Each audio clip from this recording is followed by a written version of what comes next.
Hey there, it's good to see you. And well, can I just say, I'm glad I can finally speak to you guys directly. It feels so much more natural than communicating through text on screen. Welcome.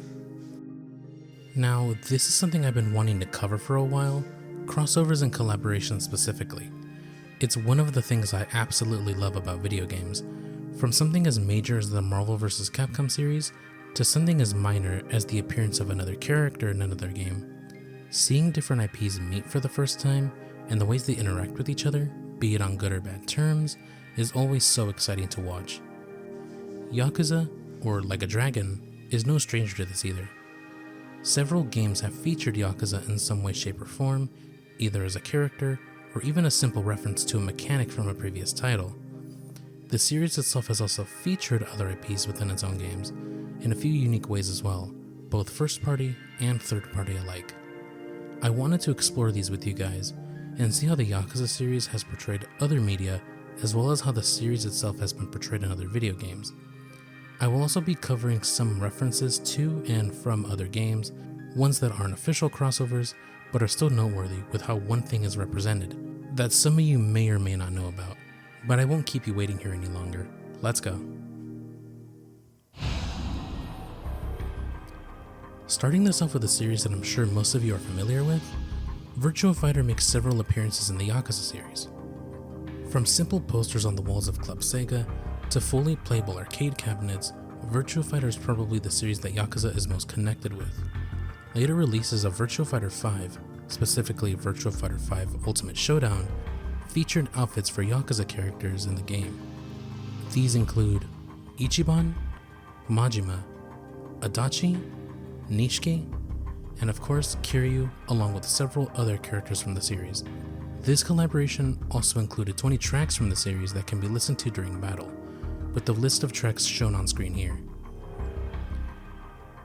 Now, while these aren't the characters themselves, it does give hope for the possibility of a Yakuza character making an official appearance in a future fighting game. I mean, who knows, with the currently released Street Fighter 6 and soon to be released Tekken 8, I mean, we have another chance now, right? The Coliseum announcer from Zero appeared in the trailers for 8. I mean, that's something, right? Who am I kidding? That's never gonna happen. Outfits and arcade cabinets alone aren't the only thing connecting these two, however. Fighters from Virtua Fighter have also had their moves featured in Yakuza games. Here are a few that I know, and I'm sure you'll recognize some of these as well.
I honestly find it pretty cool that they decided on featuring some moves from Virtua Fighter. Shows that they like to have fun with the games by putting in little Easter eggs in their movesets. Either that, or RGG Studios just loves to reuse assets so much they even reuse assets from other games. You know RGG Studios. Moving on, similar to Virtua Fighter, TAIKO no TATSUJIN is featured in Yakuza 5 as a playable arcade cabinet, based on the same name and model. TAIKO no TATSUJIN is a rhythm-based game in which you use a taiko drum and hit certain parts of it to the beat of the track being played.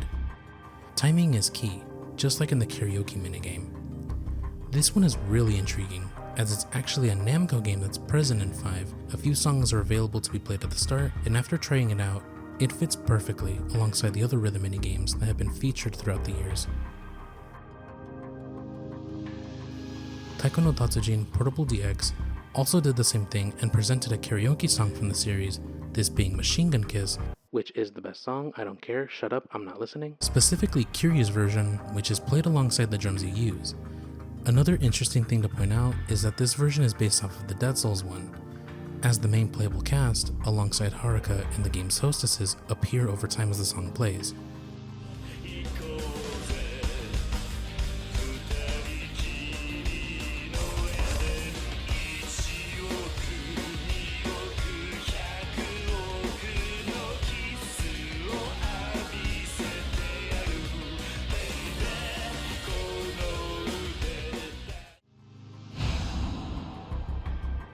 This one's pretty simple. Binary Domain, a game developed by RGG Studios, is a third-person shooter that takes place in a futuristic Tokyo in the year 2080, with you and your squad tasked to suppress the robotic community as they begin to take over society. This game features skins that replace the main protagonist, Dan Marshall. These are once again based off of the Dead Souls variant of the characters. Also, this unfortunately was only a Japanese exclusive. So unless you live there, good luck trying to actually play with these skins. Move out!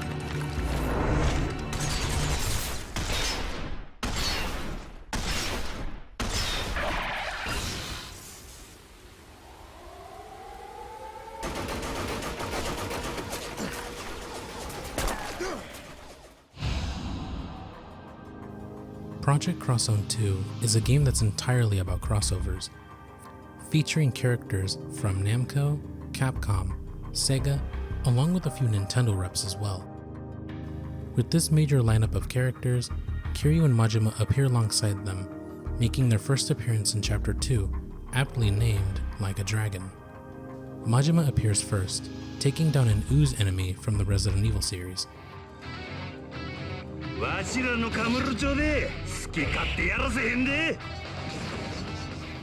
Shortly after, Kiryu comes in with a bang, destroying a truck and killing a few oozes in the process.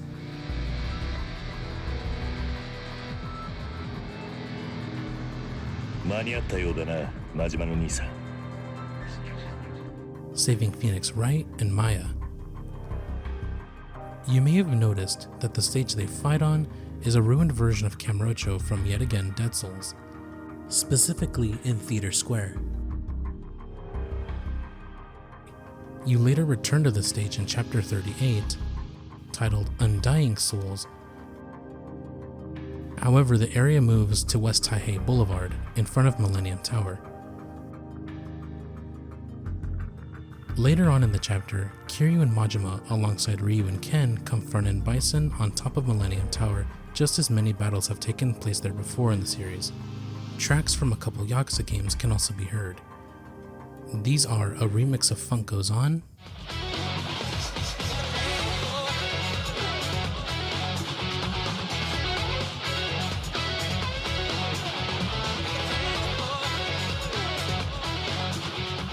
and Kiryu's theme from Dead Souls.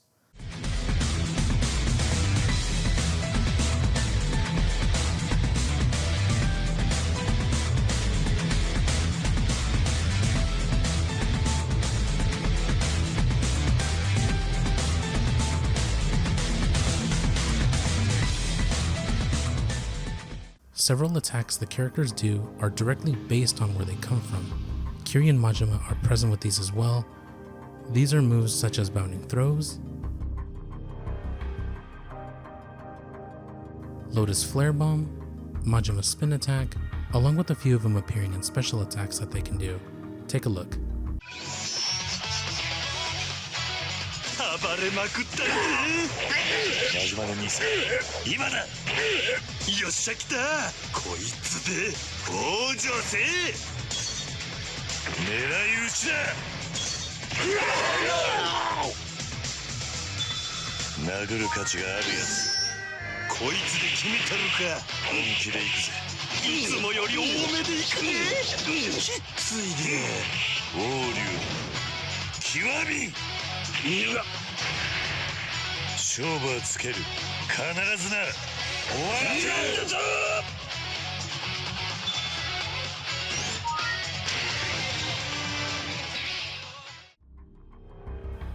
And despite this game releasing the same year as Yakuza 0, they're only restricted to their true fighting styles, that being Dragon, or as guidance shows, Yakuza style, along with a very limited version of Majima's Mad Dog style, based more solely on his original one before 0, so no style switching is present unfortunately. This one's going to be a combination of two, one being somewhat of a crossover, and the other being more of a reference and a parody. Ichiban is a gamer. As stated himself, he used to play Dragon Quest when he was growing up, always dreaming to be a hero and level up. Dragon Quest is a classic-style JRPG series published by Square Enix. This game has a large amount of history, as it's actually the first JRPG series to be released and is still an ongoing franchise. Created by Yuji Horii, along with his co-creator, Koichi Nakamura, they made a major breakthrough with video games in 1986, as they created an entire new genre that inspired several creators to make their own franchises. Dragon Quest in this way also influenced Like a Dragon, as not only does the game call it out directly in a few scenes, but also has loading icons akin to the older Dragon Quest sprites, similarities in how the member joins their party,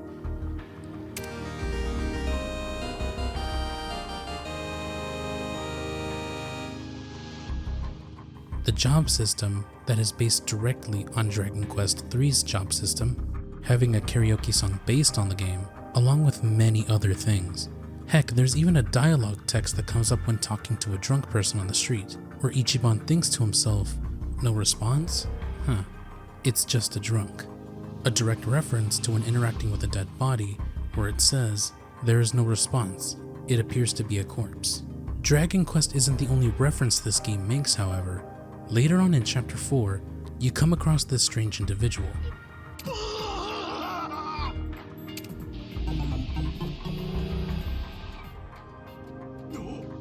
This triggers a substory that is named Who's That Sujimon? You know where this is going. After defeating him, you'll meet a man who introduces himself as Professor Morikasa, where then he takes you to his Sujimon Center and decides that he needs to collect data from you and brings out 3 men who are in the colors green, red, and blue. Now, let's go over these one at a time. If you are unsure of what these are references to, it's Pokemon. Starting with the first encounter, the sub-story title, Who's That Sujimon, is a direct callback to the Pokemon anime, where during breaks they will present the viewers with the silhouette of a Pokemon, where you have to guess what it is. Usually they were a Pokemon that appeared in that same episode. It's Pikachu! It's Clefairy! Professor Morikasa is named in the same way Pokemon professors are named throughout the anime and games. His Sujimon Center is obviously based off of the Pokemon Centers that are all around the game's world. The Suchidex is obviously a copy of the Pokedex.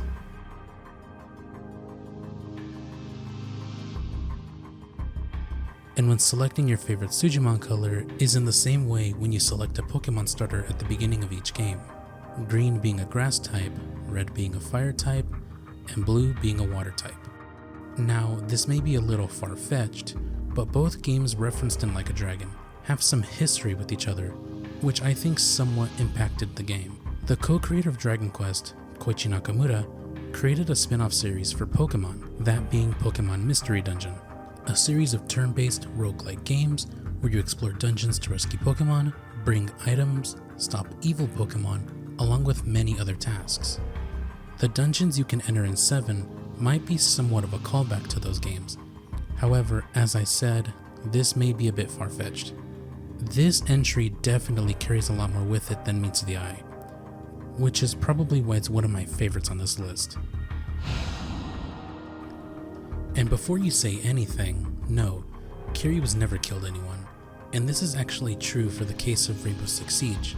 As it has been stated by the game's lore, the matches in these games are all a training simulation, so it's entirely possible that the operators are all in fact using rubber bullets.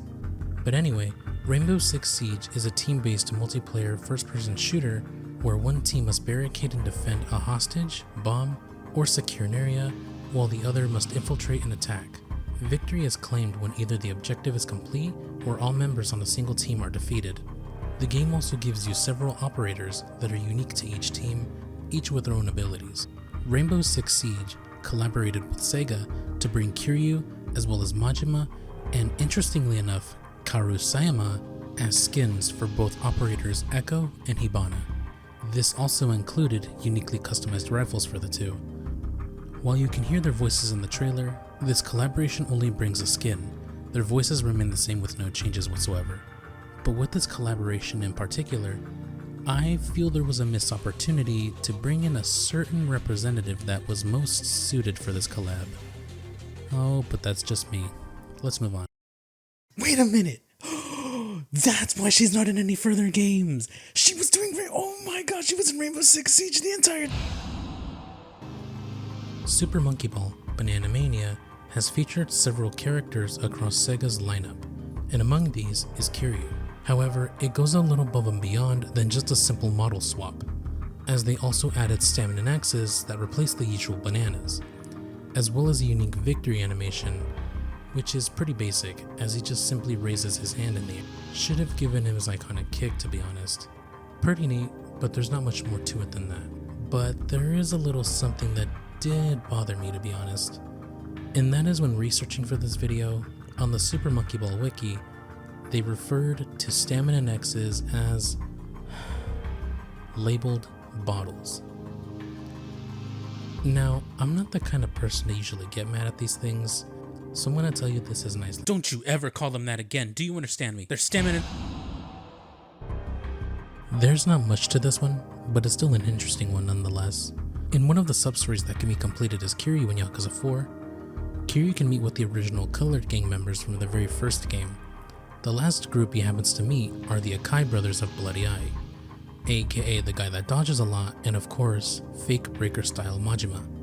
After chatting with each other for a bit, they will give you a videotape that's titled Gals Gone Wild in Yokosuka. Ryoko Hazuki, age 18, Sagittarius.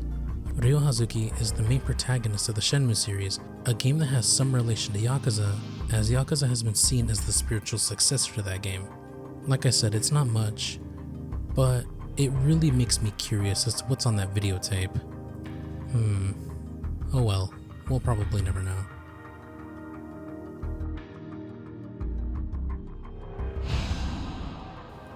Now, it's no secret that Sega's music is some of the best in the industry, and Yakuza appreciates this by putting many of the tracks from other games within their stores.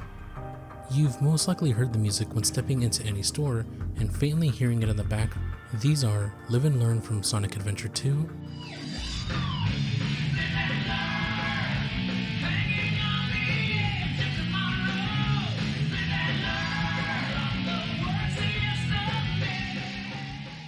Dreams from Nights into Dreams,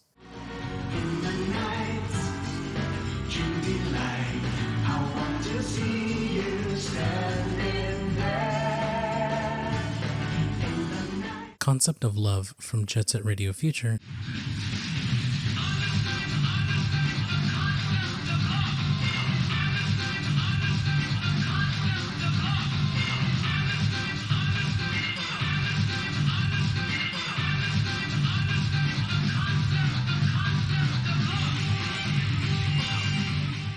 along with many other tracks.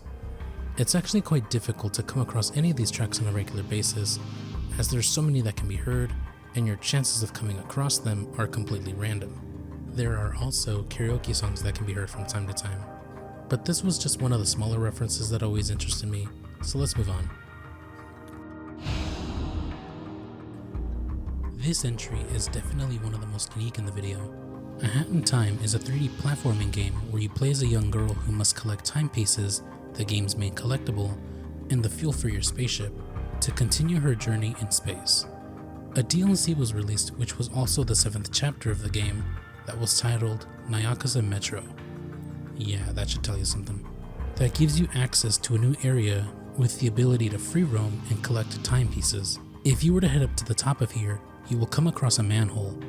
Once you approach it, a dialog box will appear on screen, which shows what's written on the manhole. And it reads, Kiwami means extreme. You may instantly recognize this, as it's one of the first things you see when you're introduced to the Kiwami heat actions in Yakuza Kiwami 1. Afterwards, a cat will appear by jumping directly out of the manhole and say this. You've grown up! Time to bring out your fighting spirit! This is an obvious reference to the Majima Everywhere system, where he attacks you at unexpected moments, including by finding you through Kamurocho's sewer system.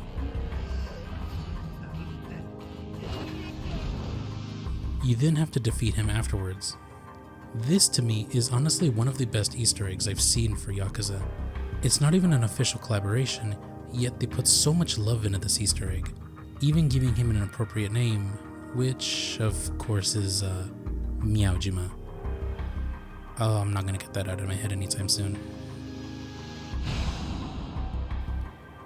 In Yakuza Kiwami 1, if you were to head over to the public restrooms in Children's Park, you'll enter a sub-story called Crisis on the Crapper. Where you'll hear a man asking for help, as there are no toilet paper rolls on site. He asks Kiryu for help, where he happily obliges, I think, and heads out to pick up some pocket tissues. After you return, you give him the pocket tissues, and of course, the second wave comes. He once again asks Kiryu if he can pick up a couple more pocket tissues for him. Kiryu is somewhat annoyed at this point, but heads out anyways.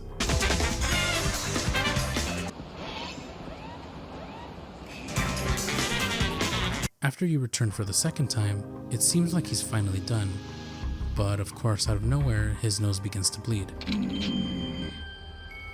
Wait, why is this music playing? Kiryu, who is at this point done with this guy's crap, yeah, quite literally, heads out one last time because Kiryu's just that nice of a guy.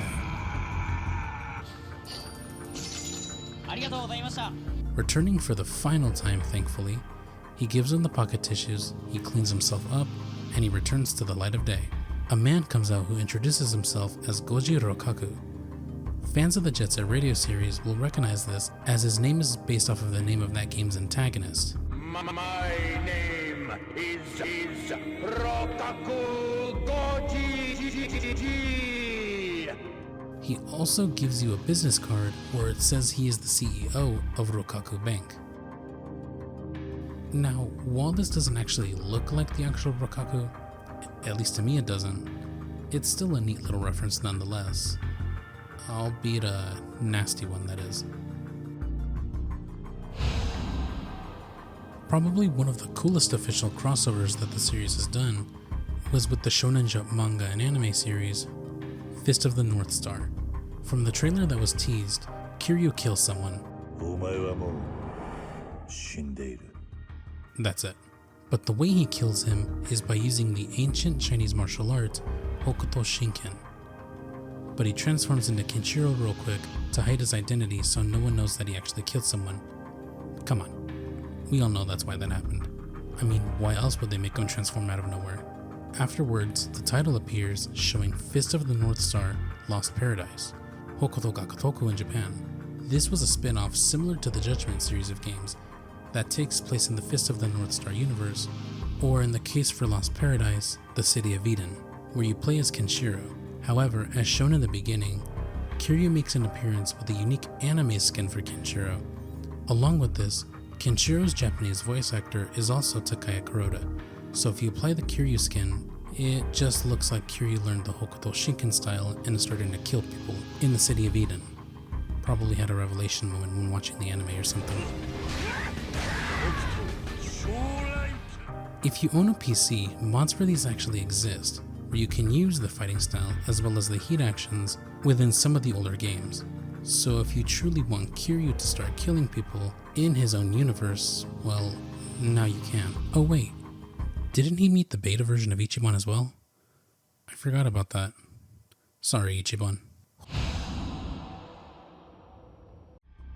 This is probably the only official crossover that doesn't feature Kiryu in the lineup of characters, however features Ichiban, Majima, and TAIKO wearing the outfit she uses when she's in her matriarch job.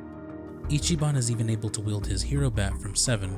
TAIKO can also wield her spear as well, along with some firearms, even getting animations that are an homage from where they're from.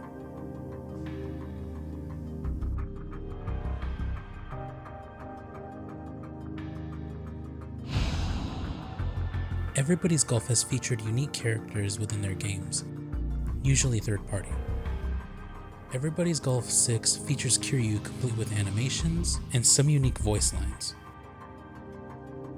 Not much else to show with this one though.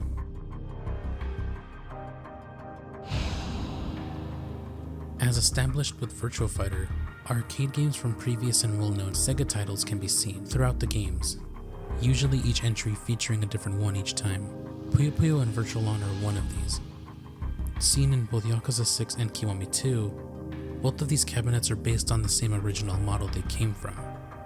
Outrun is a special one, provided as one of the challenges where you can compete to take 1% of the Electronic King's holdings. Outrun's game is nearly identical, however, features a minor game change, primarily with the car that you're using. Yakuza 0 changed this by redesigning the rear entirely. As the original arcade used a Ferrari Testarossa convertible, as you can see with the rear car design, the new one with the redone sprite changes the rear entirely. I'm sure Sega just didn't want to go through the trouble of trying to get the license to use the car brand once again, especially for just a simple minigame in Zero, something I thought I'd just share. Just as I did with the arcade games, all the mobile games are going to be put together into a single section as there isn't much to them. Kotodamen is an RPG where you solve puzzles by combining words together. This mobile game features several characters from a variety of different series, both video games and anime, such as Persona, My Hero Academia, Demon Slayer, and, well, Yakuza. Being added sometime down the line, Kiryu and Majima appear as characters, but there isn't much more to it than that, as there isn't much with the gameplay entirely. Line Rangers is a tower defense gacha RPG, where Kiryu, Majima, Akiyama, and Haruka all appear, along with Ryuji being an Advent Ranger, or a boss in the game. However, nothing more than just some bonus characters you can get. Boku and Dragons doesn't have much to it with its gameplay, just as Kotodamen, as most of it's just cards battling with each other. The artwork, on the other hand, is something that actually caught my eye, as it's some of the best I've seen. Here they are. Really good stuff, honestly. Just perfect. This one's solely a Sega crossover game. Features these 4 that can be played. This one goes into a little more detail with the animation compared to the previous entries, as the characters are given unique moves, and even with little unique animations, with Kiryu being able to use Essence of Extreme Rush from Yakuza Kiwami. Pretty cool little detail to give the characters little animations like this. Makes the game a little better than just an average mobile game. Ryuga Gotoku Online made a crossover with itself, for some reason, but also did a few with other IPs such as Baki, Tokyo Revengers, and Golden Kamui. These ones are all from anime, however, rather than other video games. The most unexpected and bizarre crossover was with Mafia City.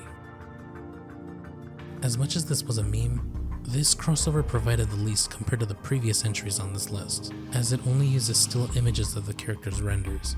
So yeah, not much to say.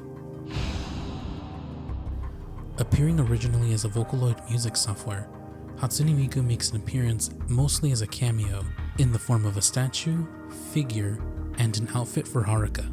Many people consider her to be a Sega mascot, but this just isn't true, as she is owned by Krypton Future Media, and Sega only carries the license to make Hatsune Miku games.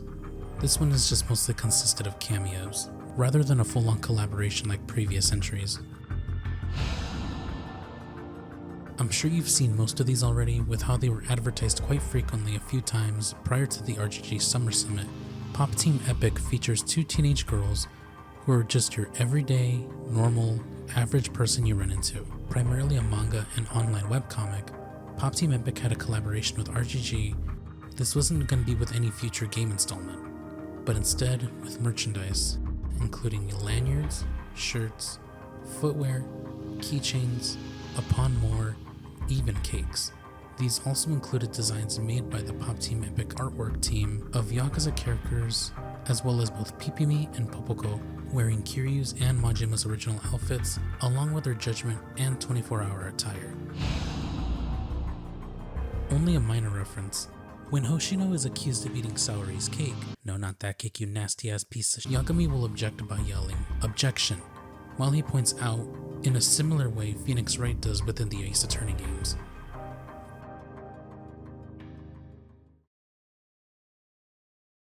And you made it to the end of the video. Thanks. Sorry I haven't uploaded in a while. This video took me quite a bit of time to make, and was also my first one like this. So what did you think? Did you like it? And if not, let me know why. Constructive criticism is much appreciated. Yakuza has had quite a few collaborations and references, more than I expected even. Hopefully more interesting ones will appear in the future, like Kiryu in a fighting game, you know? But one can only hope. Anyway, thanks for stopping by to check out this video, and thank you guys so much for 627 subscribers. I'm glad I have an audience that genuinely enjoys my content. I will definitely make more videos like this sometime down the line, but with me starting my next semester soon, I may not have as much time to upload, but I will still keep at it. Anyway, thanks for watching, and take care.